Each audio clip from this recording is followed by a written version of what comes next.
Welcome to the Little Hawk Fantasy Football Update. I'm Gabe Baird. And I'm McComas. And we're going to give you an update on Week 6.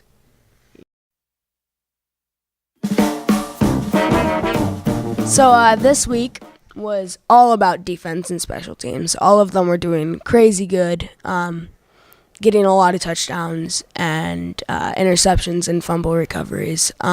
Especially the Lions versus the Saints. That was a great game to watch defensively. Very high scoring for the NFL. So that was great to watch. Yeah, the Lions, the Saints, the Texans, the Rams, Lions got 16 points, but the rest of them got over 20 points, and that's just almost unheard of. Especially from a defense. Yeah, usually especially they from start a defense. Good in the beginning when the offense is just getting used to the defense, but then it starts dying down towards the end of the game because the offense starts scoring because they know their weaknesses. Yeah, so that was a good week for the Saints. Yeah, definitely. So Aaron Rodgers, as basically everyone has heard of, is out with a broken collarbone. We were watching the video. Everyone was just wincing every single time. Like he just, I don't really think it was an illegal hit. Definitely still a late hit. Something that an experienced quarterback has dealt with. For sure. Just he tried to catch his fall, and he's probably a little old. The bones are a little brittle. Just snapped. Yeah, and that is a very big loss for the NFL. So, going off that loss, we're gonna transition into a little AP action. Yeah. Back, Adrian Peterson to the Arizona Cardinals, and he had a breakout week with 130 yards and 2 TDs, so touchdowns. So he had a great week coming off of the big trade. Lived up to his expectations. Lived up to the AP that we all know he can be. Yeah, he is the 87th best running back in the league right now. And because he has not played very well, yet alone be on a team for 2 weeks, his average is 1.6 points, which would be scary if you were a fantasy football owner. But this week he got 25 points in a PPR league. So against a pretty good team too. Yeah, pretty good defensive team, and I think he fits pretty well in with the Cardinals. I think he also just wanted to prove himself. Show the Saints definitely. That they messed up and that they should have played him more over Mark Ingram. Yeah. But other than that, he had a great week. We're gonna move into another QB, Carson Wentz, who didn't break his collarbone. He had a great week again. So Carson Wentz is living up to what Philadelphia wants from him and is getting the wins for them, and they are looking to be a top spot in the playoffs coming soon. And hopefully he can keep it up because the fantasy team is looking good with him on it. He is pretty consistent. 3 touchdowns, 222 yards. What else can you ask?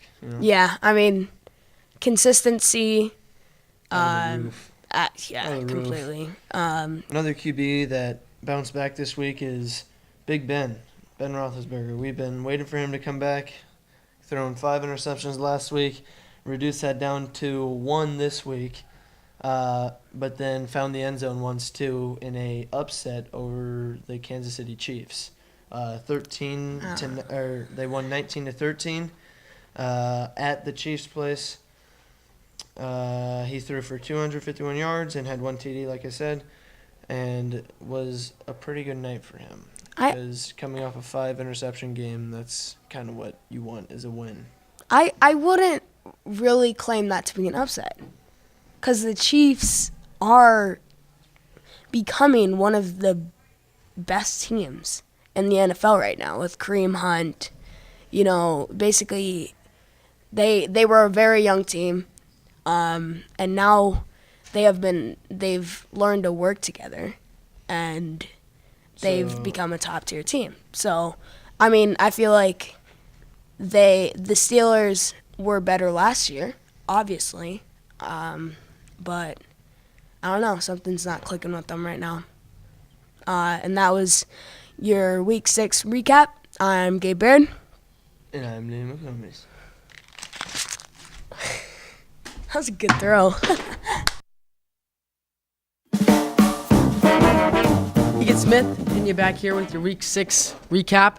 We're going to start it off here pretty funny. The Giants, congratulations on going 1-5. Made you a little certificate here. Congratulations on winning a game. Very proud of you. Leonard Fournette had a really good game. 21 attempts, 130 yards. He had a 75-yard rush TD. It's crazy. And late in the fourth quarter, I think it was, he had an ankle injury, hyperextended his knee. It turned out it was an ankle injury. He'll be probably week to week or day to day. Jai, 26 attempts for 130 yards. If you have him in standard formats, or I guess he was like a second-round pick. He's been a little bit of doubtful lately and untrustful. I have him on my team, and we're in a PPR league.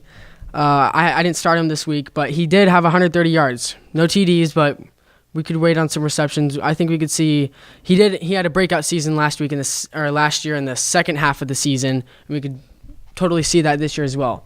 Melvin Gordon, 25 attempts for 83 yards, a rushing touchdown and a reception touchdown, 9 receptions. If you have him in a PPR format, he went crazy. Mark Ingram, 25 attempts, 114 yards, 2 TDs. That was like a breakout game between the Lions and the Saints, and they just went back and forth with touchdowns. We're starting to see the primetime Mark Ingram again. Deshaun Watson, for the third week in a row, scoring above 25. He's on my team, and you're going up against Cleveland. The defense did good.